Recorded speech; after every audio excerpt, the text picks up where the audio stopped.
are in the 50s. Carissa, Megan?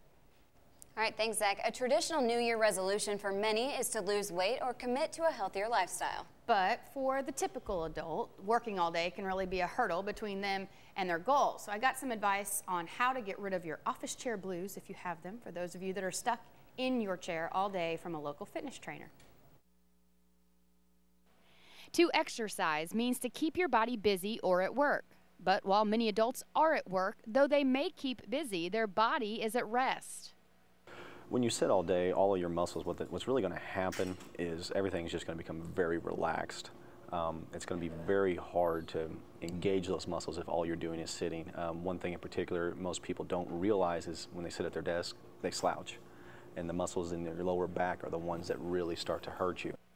You may not feel like you have time between email alerts, conference calls, and family ties, but no need to feel bad because you aren't alone. Research from the U.S. Centers for Disease Control and Prevention has found that fewer than 2 in 10 Americans get the recommended level of exercise, and more than a quarter of adults don't spend any time in physical activity.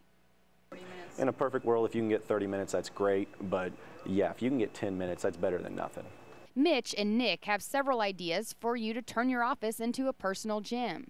All right, well, the first one we're going to show is just the desk chair squat. If you've got like a 5 to 10 pound dumbbell that you can bring into your office and hide underneath your desk, you can do some shoulder work with it. We'll make sure that you keep your elbow in line, that you don't bring your elbow up with it. That way you isolate the bicep and you're not engaging the shoulder. Again, you're going to keep that elbow as your pivot point. Notice he's keeping his body flat here. He's not sagging his hips. He's not having them arched up in the air. Also, if you want to make it a little bit easier, go ahead and put that foot up front like Nick is doing right there. This is a good one right here. Those core muscles that we were talking about that usually get saggy a little bit.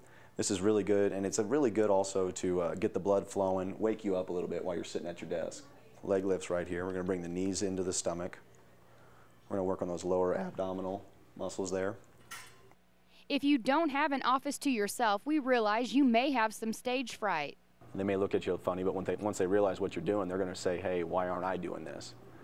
Some less obvious ways to stay active at work would be to park further away from the main entry door so you have to walk. When talking on the phone, walk around. Take a walk at lunch. Take the stairs versus an elevator, and drink plenty of water. Also, don't forget to stretch. Carissa Bealey, KRCG 13 News. Well, the morning crew has already started practicing the new tips here at the station, and I got some video of that this morning, and here in a little while, when it gets uploaded, you can visit our KRCG YouTube channel and check out what I'm talking about. Yeah, that's interesting to say the least. All right, thank you, Chris. A lot of good information.